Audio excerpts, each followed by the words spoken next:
Happy New Year, everybody. This is Crystal Jordan with Rolling Out, and it's the first year, it's the first day of 2021. So, welcome everybody to this first reality check recap from Ready to Love. I hope you guys are watching. I decided to hang out in my pajamas today because it's New Year's. I've been hanging out with family and relaxing, and so I didn't feel like getting dressed up. So, I thought we can all hang out, talk about love and relationships in our pajamas tonight. So, I hope you guys had a chance to catch that show. Tonight's episode was crazy on so many levels. There's so many things that, again, we see reflected in everyday dating and everyday life. But I want to introduce you first to my guest. She is a perfect guest for today because her name is Amapoundcake, and she is an advocate for full-figured women. One of the biggest things that we see on dating reality shows is women are discriminated against because of their looks. We know that goes both ways. So men, please don't chime in saying that we do it to you too, because it goes both ways. But as women, we want to talk about what happens with the sister. So I'm going to bring her in, and then we're going to get all to the juice. Okay. All right. And here you are. Happy New Year. Happy New Year. How are you? I'm good. Happy New Year. What have you been doing today? Sleeping. Well, I went to sleep because earlier I tried to do something and I got stuck in the elevator. And so the fire department had to come get me out. So I said, I'm starting the whole day over. So I went to bed. Yeah, just start over again. Just start 2021 over again. Start it all over again. Well, I mentioned that you are an advocate for full-figured women, but I love the fact that you're unapologetic. And you said in your profile, you're an advocate for fat Black women. Like, you're not into, hiding it or making it sound a certain way. You're very much in your face, and you're very proud of that. So I want to talk a little bit about that, and then we'll get into Ready to Love. Okay. So, hi everybody. My name is Amapoundcake. And so a lot of the work that I do is about weight discrimination, specifically around fat Black women. And so we're going to talk about Ready for Love in a minute. But if you notice, there aren't any fat Black women on the reality dating TV shows at all, not even Ready for Love. And so some of the things I talk about is like medical discrimination and how there's racism in the medical healthcare system, but there's also fat phobia. Also with getting jobs, larger women are less likely to make the same amount of money as someone who is smaller. And so there's gender discrimination, and there's also weight discrimination when it comes to hiring practice. There's so many different areas of our lives where weight discrimination is a systematic issue. And so because I am a Black woman, and I also think Black women have a harder time in society, period, I think it's important that we talk about weight discrimination as another layer that impacts certain Black women, and specifically Black women who are larger. Yeah, well, I appreciate you saying that. But ironically, we did have a conversation a few weeks ago with Ashley that was on the show. Alicia that was on the show.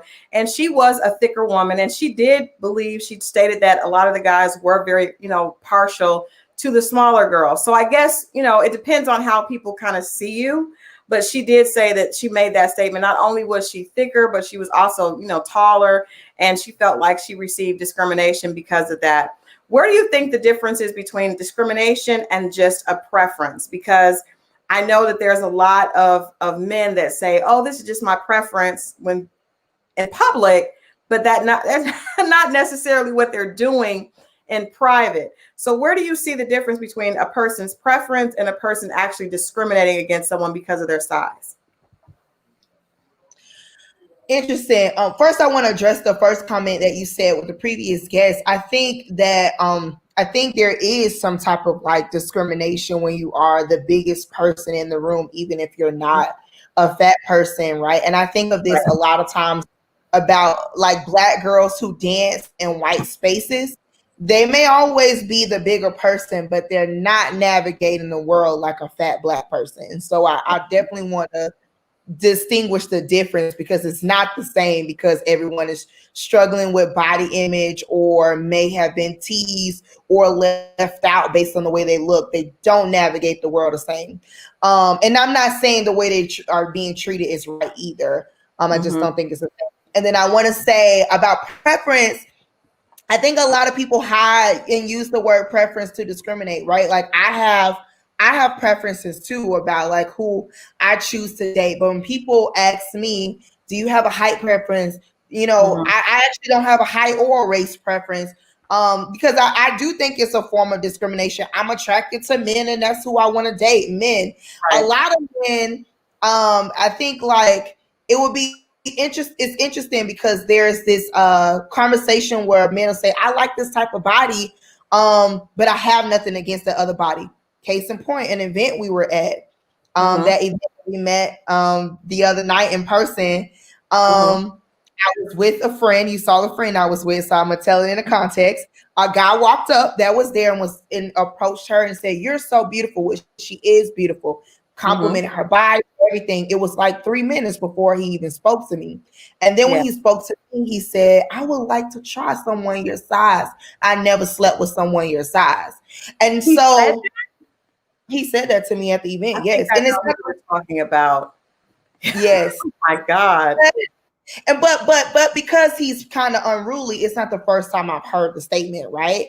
And Yeah. so I think when your preference becomes disrespectful, when your preference becomes out of pocket, when your preference it makes my life, different. And a little bit about dating for fat black women, and then I'll let you say something.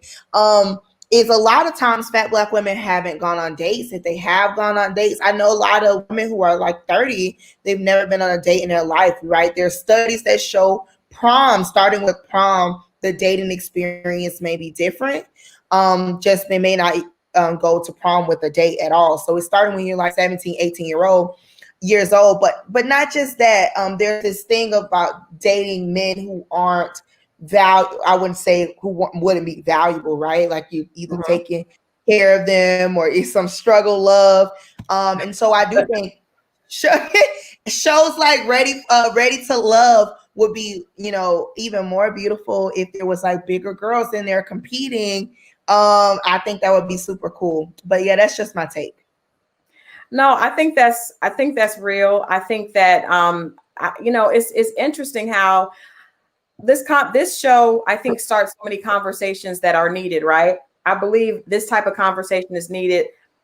We've talked about the colorism and some of the issues that have come out, but even hearing that for a man to say something like that to someone, I guess I shouldn't be surprised, but I am surprised that someone would say that to you and think that you should be okay with hearing that. Kind of like it's surprising when someone says, "Oh, you're cute to be dark skinned." You know what I mean? Like it is just surprising that people don't understand, especially people within our race, African American culture, that's still, not people still are not aware that that's inappropriate to say. And some of that's not even African American.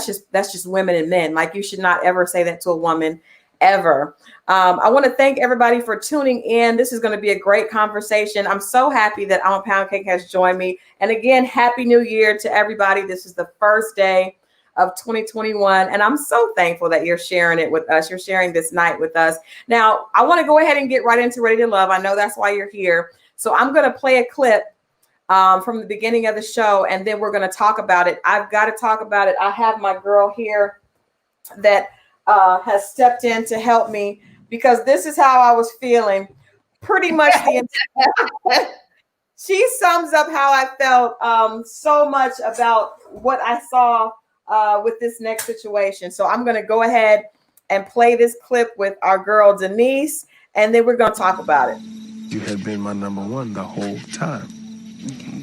Until just as of recently, that's where like Adriana came in and we just got a little closer.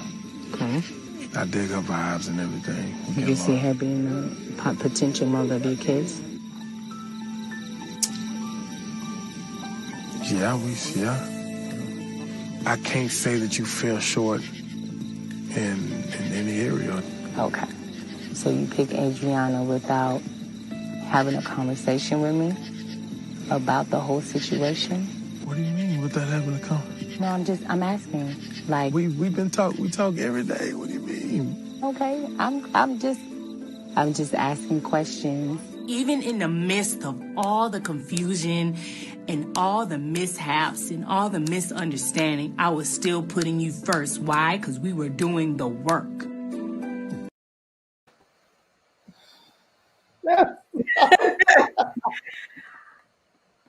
Okay, I'm gonna let you go. I'm gonna let you start. I'm gonna let you start, Denise.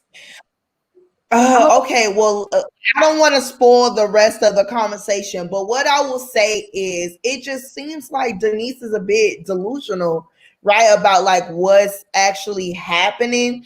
I think that it makes me think about sometimes in relationships or just even when you get to know someone, you think that you're on the same page, but you really fall off by yourself because right. Yes, fight all by yourself because at no point do I feel like he was in it the way that Denise was in it. And I really hate that for her because she's so beautiful, right? And like I do like her. I like Denise's personality. Outside of the way that she kind of interacted with the men on this episode. But yeah, I definitely think Denise was in this by herself and it was kind of embarrassing. I was like, ugh. Yeah.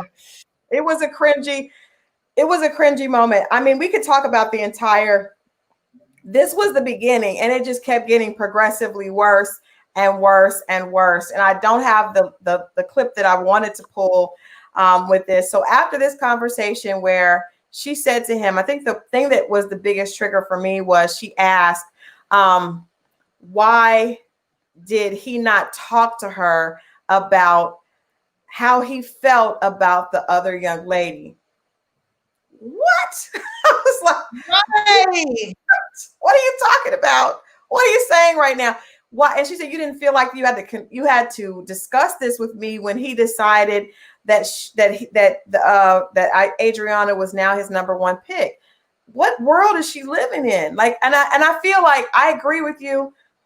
I'll say this. I think that she's a beautiful woman. I think that I think that her insecurity has shown up and shown out. And I think that happens with a lot of people, with a lot of women. It's never easy to feel like you are number two. And I think this dating show puts you in a strange position so that you kind of have to be okay with that. But I don't think anybody enjoys dating someone knowing they're dating somebody else. It's a really hard position to be put in. So I'll say that, first of all, I would not want to be in that situation.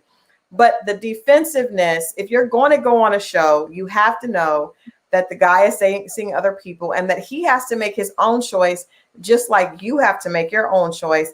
And you don't get to make a choice for both of you guys and then hold him accountable. After this, she decided that she was going to try to up the ante with Kalfani, and she broke up with him. She broke up with him and they weren't even in a relationship. She was like, we have to break up. As if the previous conversation didn't happen. That's what made me think, are you delusional, sis? Because I mean, the fact that she asked him, like, why didn't you talk to me? You're not in a relationship. And I think this is just bring up a lot for me, because I think that sometimes as women, we're like, in women empowerment, we're taught so we're gonna go there together. But in dating is kind of a place where you do compete with on the show or not. In some kind of ways you're competing. You may not be competing where he talking to another woman and you're talking, but in a room you may be competing. And I'm not saying you have to do things extra to get a guy's attention, but my thing is that she could have continued doing the things she was doing with Anthony without like having to explain to him, you know, all these different things. Like she could continue to date and figure this out for herself. And I think she sabotaged the situation because like she, you know, like she's in a competition in real life, but even, I mean, on the show, but even in real life, dating is competition. I just don't think she has like mastered that. And her insecurities doesn't help at all because even outside the show, she will be competing in relationships. I mean, to get a relationship. Yeah, and I think even if you don't like the word competing, we all are out here and people have to pick out of everybody. So it is in a sense a competition, even though we like to say it's not. I agree with Deja. Thank you so much for your comments, Deja Robinson. She said that she was trying to control the situation. And I think that's what it is. I think a lot of times when we're afraid of getting hurt, we are trying to control the situation so that we protect ourselves. And that defensiveness that she's putting up, it doesn't make sense. And you can tell she's trying to be in control and she's not. You're never in control when another person has the opportunity to choose. They have a right to choose what they want. You can't do anything to make a man choose you. I feel like there were a lot of times when she was trying to kind of almost, force Calfani to choose between her and Adriana. Of course, she kind of, this last situation with her telling Calfani that she was falling for Anthony, it just went all the way bad. And that usually happens when you try to manipulate somebody for your own benefit. It usually blows up in your face. So we saw that happening the entire time. What did you think about her conversation with Anthony, Poundcake, when she went and when he confronted her? First of all, Calfani was wrong, in my opinion, for going back and telling. Yes. That was kind of bitch ass. That was kind of bitch ass, I thought. What did you think? It was messy. It was very messy. First of all, I thought him doing that was very messy. It was childish. Just because I think that it was a bit gossipy for me, right? And it showed me another side of like, men are always sticking together, right? Like they are sticking together in ways that we might need to learn their strategy. And then I also thought it was kind of crazy of her. You asked me about her conversation with Anthony, right? Mm-hmm. Yeah. Because after Calfani went back and told Anthony, and he put it in a way which she put herself out there like that, but he put it in a way like, man, that first she was all on me, and now that I told her that that my number one is Adriana, now she comes and tells me that she's falling for you. So there was no way for Anthony to take that. They couldn't, because the first thing he thought was, I'm her sloppy seconds. I'm not anybody's seconds. And so he was all off and took it and ran, and it was all bad. Yeah, and I also think that what's so interesting about the whole, well, let me just say, Calfani was definitely willing to give her away. And I think that's her struggle, because I wanted him to fight, but obviously it's one is that she was self-sabotaging, but it's hard for me to even say she was self-sabotaging because it seemed like he wasn't that into her in that way anyway. It's kind of like, oh, cool, we kicking it, but like when the woman wants something serious or sees another way, you've seen it in live TV. And when it comes to Anthony, Anthony's right, it could have been handled a different way. I think also Anthony could have handled it a different way. Maybe like saying from the jump, like, hey, I talked to Calfani and this is what he told me. But I think she should have gone to Anthony first and said, I'm falling for you. Like, I don't even think she was falling for him. I don't think she was falling for Anthony. Because she actually said in her confession that she was trying to use that to see if Calfani would fight for her. And I think that's another thing. Winter has mentioned having a man fight for her also. And I think what you said is so important. Like, a man is not going to fight for you unless he's 100% into you, right? So nobody is fighting for anybody that they have not already, decided that's who they want to be with. No one's fighting for someone that's a second or third option. So I think that is the issue. I don't think she really cared about Anthony. I think she really wanted Calfani. And I think when she saw that she didn't have that control over him, she started scrambling for whoever else was giving her attention. And it just didn't go in her favor. So I do want to move on. I'm going to play this clip because I actually did not realize we didn't see a whole lot between Joy and Jay. And so I did not know that Joy and Jay had that type of connection. We saw that her and Edwin weren't really vibing as much as maybe he thought they were, but we didn't see a lot of the connection between her and Jay until today. And I want to play this clip and then talk about this, because we talked about the fact that when a man is really into you, his actions will show up and show out. And I think his actions when Jay's actions when Joy's sister passed and she's dealing with all this hurt, how he reacted told me that he was really, really, really into her, and they had more of a connection. So let me play this clip, and then we can. I see a lot of comments are talking about Joy, so let's go ahead and get into this clip. He needs to get through this process. I'm there for it.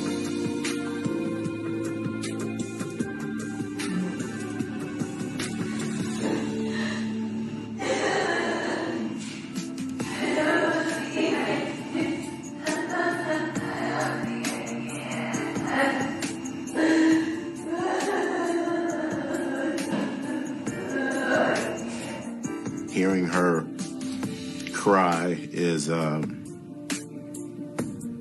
feel helpless. The last conversation that I had with Joy, I just tell her how proud of her I am. She's one of the most courageous people that I've ever met. The way she leads with love in every situation, with grace and with honor, and this regal beauty that she has impresses me on every level. And I have a ton of respect for her.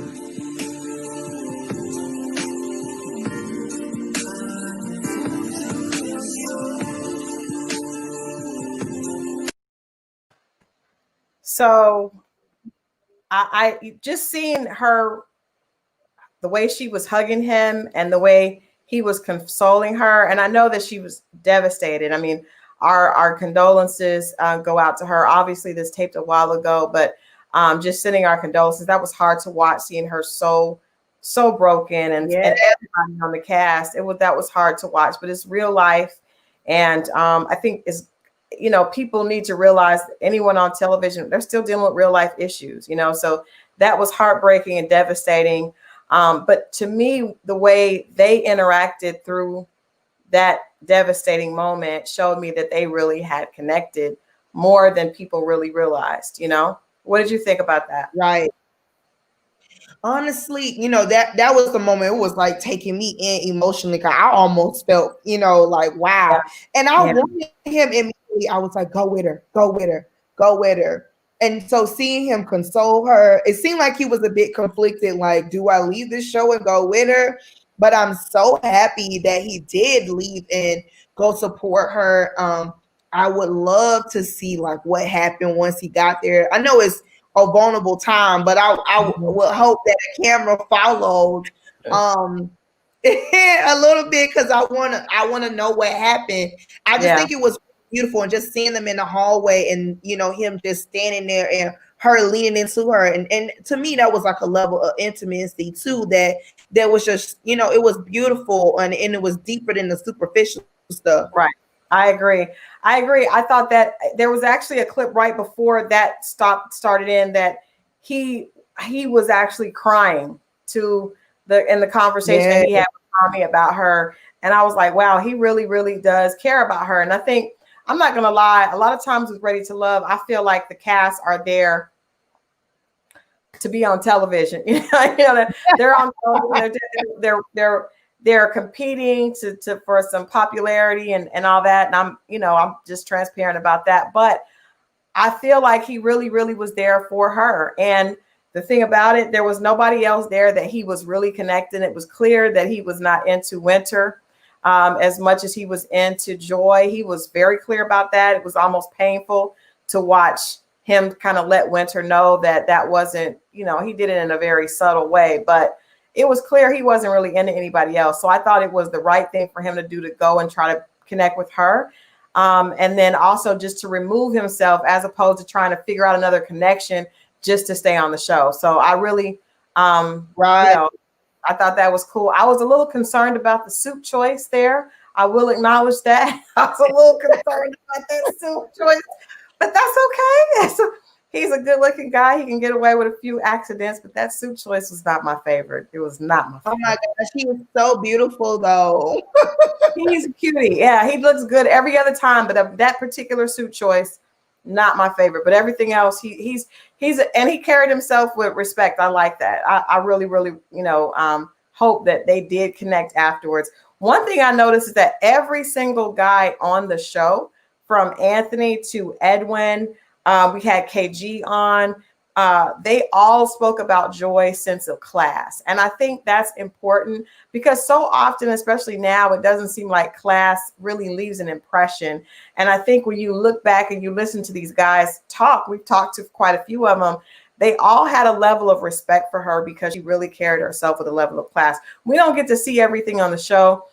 Someone had mentioned how Winter seems to be, a great, beautiful woman, carries herself well. And for whatever reason, none of the guys really connected with her first.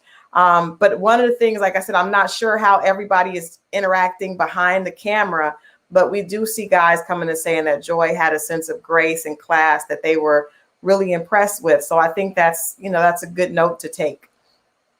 Because I think Edwin and Jay both wanted her hands down. Yeah, and to see Edwin leave, I was like, yeah, so who is Edwin gonna be with?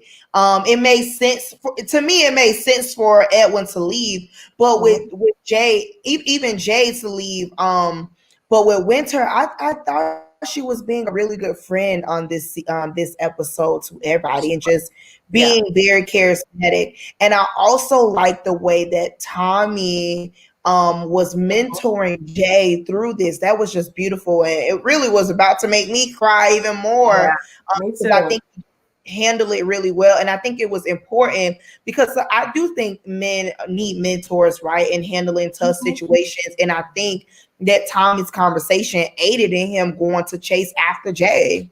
Mm-hmm. Yeah, I think so, and I think it allowed him a safe place to to show his own emotion that he really was hurting, seeing her like that. It's like we see her breaking down and him being strong for her, and then we see him breaking down himself when he's not there. So I agree. I second that. I think Tommy does a great job. He really was a great host for this.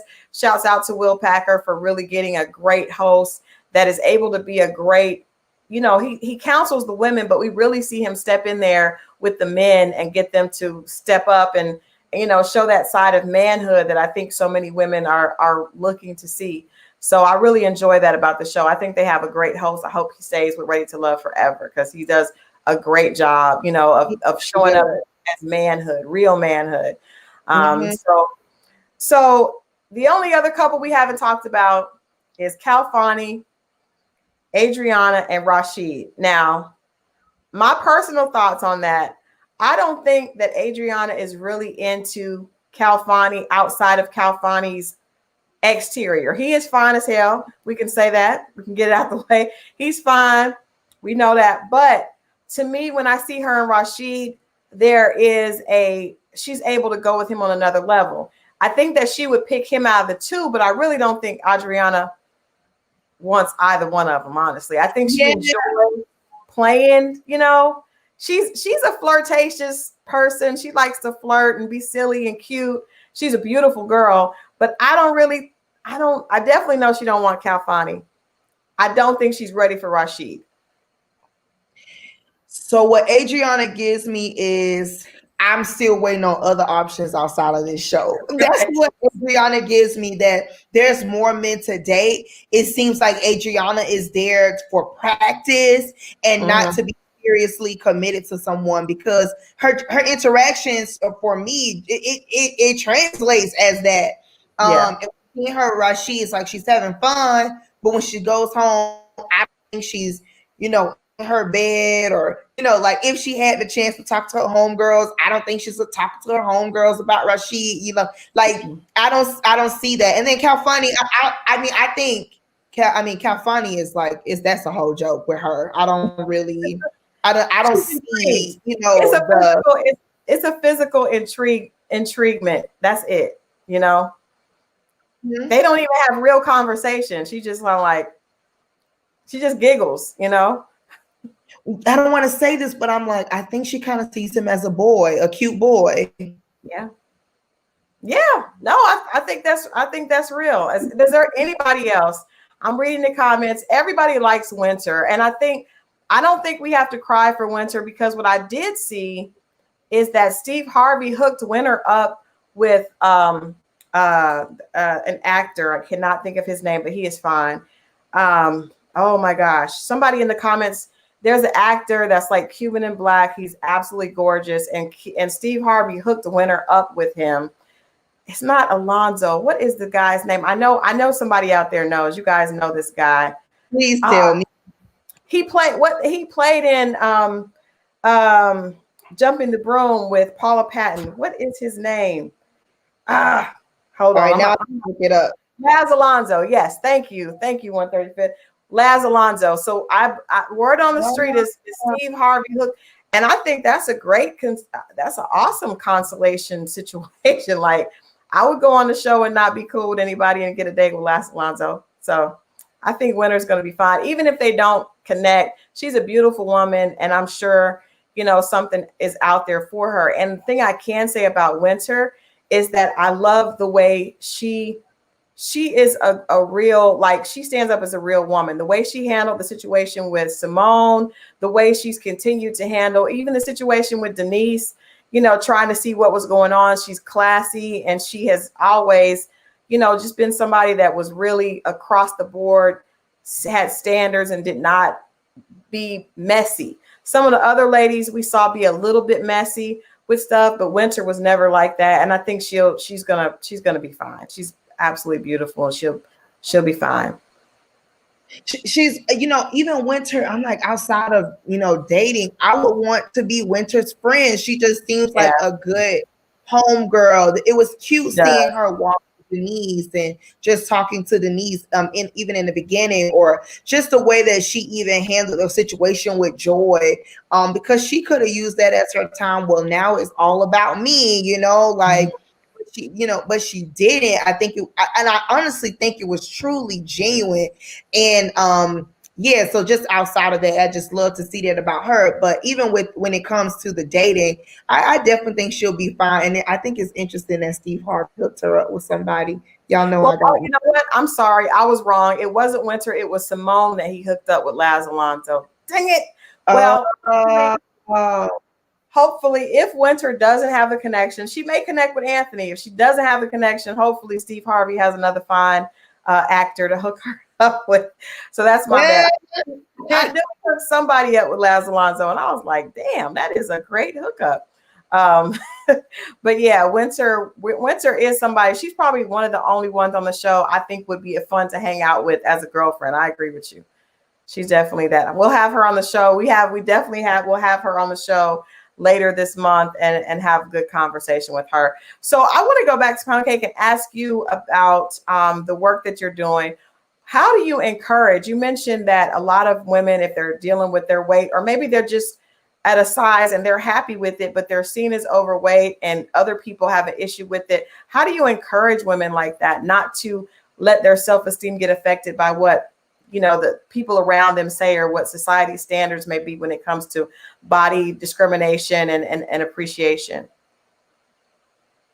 Well, one of my biggest things is I tell women to date themselves. Like, I spend a lot of time dating myself because I think it's a level of care, but it's also about you preparing yourself to know how you want to be treated. So taking you out to dinner won't be nothing if you take yourself out to dinner, because we know that larger people are sometimes socially isolated, or oftentimes socially isolated in public spaces. Maybe if you sit at a booth, they maybe can't fit, or if there's chairs with armrests, they maybe can't fit. So it's about learning how, where you want to sit at a restaurant, even something as small as that. Even just things that you want to eat, and not the pressure of picking a salad because there's a guy in front of you. And so it's all these different things, and learning to like yourself first. I mean, I don't even think that's about size. I mean, a lot of women should learn to like themselves, because first, just because when you do get in relationships, a lot of things do end up changing. But because women who are larger, specifically talking about fat Black women, just have a different dating experience and have less dating options, I just encourage to be really deep with yourself and spend a lot of time with yourself, so you can, feel comfortable saying, no, I actually don't like this. I remember I wasn't comfortable dating myself, and I was dating someone. I was practicing hypergamy, like everyone said, get the guy with the money. Get the guy with the money and follow that the is rules. the new thing. We have got to have a hypergamy expert on next week. Seriously, Yeah. that is Actually, I actually don't like the hypergamy community, but I like the concept of dating value. I just think it's interesting, but whatever. I did all the things, but when it was time to pick dinners, it was like, well, he picked everywhere because he had the money, and like every single day we did it 3-4 times a week, and we went on dates, and I never picked anything, right? And just I was trying to follow all of these rules, and I realized that I didn't know what it was like to date myself and what really did, what I really liked. And I think that has helped me just help me be in the dating pool myself, as somebody who is very single, and I do experience dating discrimination no matter how beautiful I am, how confident I am, I have a master's degree, right? I have a job. It doesn't matter, right? I still experience dating discrimination. So, and I do end up finding different people to date because I'm out by myself. So that's kind of things I do and how to encourage women. Right.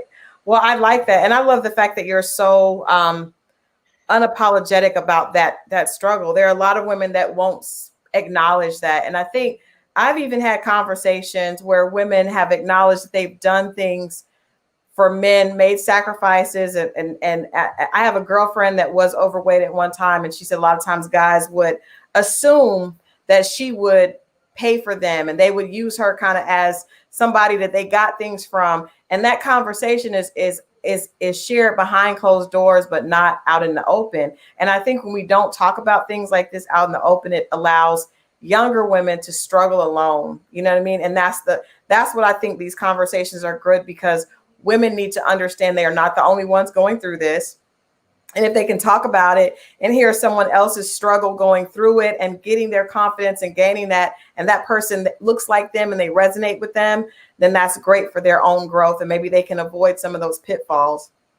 There's a comment from 135th Street says, I would love to see a show portray Black men loving and desiring Black women who are fat or dark skinned or 4C hair. There's so many things in our culture that cause us all to be discriminated against, right? Between skin color, size, like she mentioned, hair, all of that. This is, some men don't like weave, some men don't. It's so much. But I also think that we have to understand as women, just the mention of the hypergamy community, when you discriminate a man against a man because he hasn't made it to a certain level economically, that could be a huge issue as well. So I think a lot of times we get out what we get back what we put out. So if you're judging people based on superficial things, you in turn may be judged based on superficial things. So you have to kind of clean your own closet before you cry wolf and are upset about someone judging you. But I do think all these things are necessary in the conversation. And I agree with you that we don't see full-figured women on dating shows, because what would happen when the pool scene comes, right? It's like, you don't even see average size women on these shows. They're all very fit, very, very in shape, because they're able to take off their clothes and have on a bikini, and it makes for great TV, but it's also just not realistic, and it reiterates some of the issues that real women are dealing with. And full disclosure, it's just in case this comes up, I did write Ready to Love maybe on season 2, and I asked why there wasn't larger women, because for me, one of the things that irritates me is everyone's always saying date black, black love, but then I'm not the person that people are marketing in black love, right? Like, I'm not in any black romantic comedies. I'm not in any, and I'm not talking about white media. I'm just specifically talking about black media. If I'm in any black movie, black show, and when I say people who look like me, we're the fat best friend, we're the assistant, right? We're the sad, lonely friend. And so we're never a love interest, not a serious one, not even the most modern shows right now that are that's supposed to be, elevating the look of black women in film. And so with that being said, it's also showing this level of discrimination in real time. And so I also promote that fat black women kind of open their doors to date other people, and that doesn't mean they have to date white. But if you're experiencing dating discrimination in your own community and your dating pool is getting smaller, then you have to open it. It's specifically you have to open it. It does not mean that you don't love Black people, your community, don't love Black men. That's not the case. It just means that, you know, the things that you may desire may come from somebody who looks different than you, and that's okay, because the things that you want, like a family, children, if that's your desire, not saying that all women have to have it, but if that's your desire, then when you date, it's also a form of practice dating, right? Like, I think that, you don't have to like everything about a man to go on a date. And that's another thing. You talk about money, right? I remember the most meaningful date was when a guy saved up to take me to I had more money than him, and he saved up to take me to a place that was kind of in my class. And so it took him 2 months, right, to spend a couple, you know, it's 2 months. He really didn't make any money. And he also was, you know, just new. It's a long story, but it took him like 2 months to really, outside of his own budget, he was saving for his own personal things. But he was like, I'm gonna do this because this is where you go every Wednesday with your friends. And he was like, I can never experience what you're experiencing because I can't afford it. And then one day he was like, oh, I want to go there on Wednesday. How about you don't go with your friends, you go with me? And he didn't have a lot of money. And it didn't last because of cultural barriers. You know, he was Nigerian, I was African American, and he always talked about my culture. But that wasn't a thing. I still remember that date. And I didn't need him to have a lot of money to, you know, for me to experience what I need to experience. Right. And what he wanted was for me to not be on a budget, right, when I went there. So he wanted to give enough money that I can pick whatever I wanted on the menu, and not have to like, is this okay? Is that okay? And so dating is just about practice. Well, I love that story because that shows that when a man really is interested in a woman, he will do whatever he needs to do to take that woman out. And I think that goes back to what we've been talking about with Ready to Love. A man will fight, whether he's fighting his own pocketbook, his own wallet, or whatever, if he's really into that woman. And so it's very strange that you found a Nigerian without money, because usually they do. You might have found the only broke Nigerian on Amapoundcake. I'm just kidding. I'm just kidding. Please don't leave texts and messages. We gonna be canceled. Oh my gosh. I'm just kidding. But no, seriously, I think that just proves that anyone who is really interested in you, and I know I definitely want to talk about the hypergamy and on another week's show, because I think that is something that has become very popular. And I don't think that women are looking at it from the other perspective. But a man of value, you know, definitely should be someone, number one, who sees value in you. Because there are a lot of men that have a lot of money and a lot of things, but they don't see the woman that way. And you're wasting your time, sis. He's trying to get to a rich man that don't want you, just has, you know, sees you as one of many. But I want to thank you for hanging out. You were the perfect guest for my first show of 2021. Yay. Thank you. Thank you for having me. Of course, tell people how they can follow you and where they can find out about all the movement that you have. I love the fact that you wrote to Ready for Love. I hope that Will Packer paid attention to that. We will definitely be happy to bring that up again, that there should be, if we're going to champion Black love, we can not only champion thin, you know, curly headed, fair skin. We have to champion Black love across the base. That's real. That is real. So tell people how they can keep up with you and where they can find out more about Amapoundcake. Yes, you can follow me on all social medias, YouTube, Facebook, Twitter, Instagram, all platforms, even Clubhouse at Amapoundcake, Amapoundcake is one word. You also can visit my website to learn a little bit more about weight discrimination and how it directly impacts fat Black women at Amapoundcake.com. I also do consulting and workshops on fat phobia and ways that we can maybe improve it in the sector you may work in. So reach out to me. Well, I hope people will definitely do that. There's a show on Hulu. There's a few shows on Hulu that deal with white women that are overweight, I guess fat white women. And they're really good. There's one called Shrill that I really like a lot. It's in the second season. But I would love to see that for us. It's told from a white woman's perspective, and she has a fat Black lesbian friend that has great relationships. But I'm just saying, I would just love to see that from our perspective, because our community hasn't really, I mean, not that any community has really embraced that, but our community definitely has been slow to embrace. And if we can embrace all these other types of things, we can embrace LGBTQ, we can embrace other versions of ourselves that are equally as beautiful, that we all know exist. We cannot just give in to this really unrealistic standard of beauty that's not really, doesn't really fit our culture anyway, you know? So not all women, it just doesn't fit. It just does not fit. And we see so many women with the big surgery enhanced butts and sucking the waist out. That's not real. So we need to embrace reality when it comes to this. So thank you so much for being a shining example, a beautiful example. Your spirit is beautiful. That's why I asked you to join me today. And so I thank you so much. And I hope people will go and definitely follow you. Hopefully you and I can do this conversation on Clubhouse and get more people involved in the conversation. But thank you. And I salute you, my sister. Thank you. Can I say one more thing I forgot to say?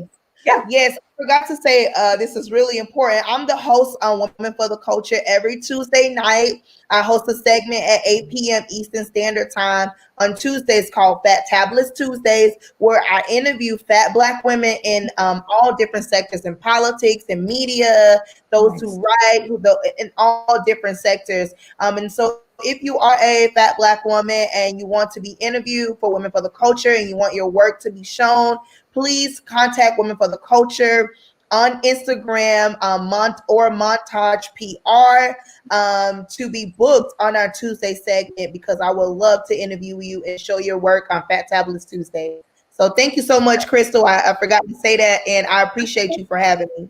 Thank you. Thank you. All right. Well, I'm going to let you go. Like I said, we'll have to do this on Clubhouse, but thank you for joining me for New Year's Day. Thank you. All right. Bye-bye.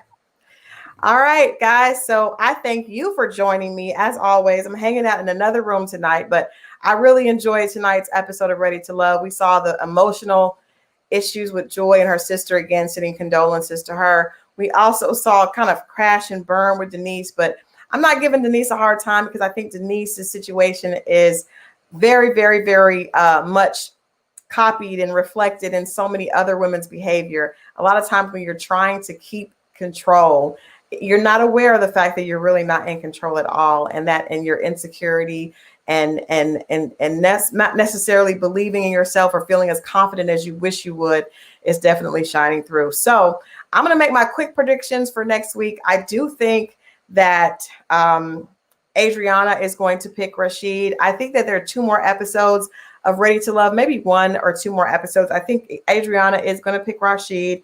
I think that Anthony and Winter will pick each other for the show, but I really don't see them connecting in real life either. So I'm not really sure. We'll see what happens, but those are my predictions. As always, I love to hear your predictions, and thank you for hanging out with me, as always, on Friday nights, recapping Ready to Love. Happy New Year. It's 2021. We're off to a new start. So I will see you guys right here Monday for Reality Check, and then, of course, next Friday for Ready to Love, the recap. It's been your girl, Crystal Jordan, and I'm out. See you next time.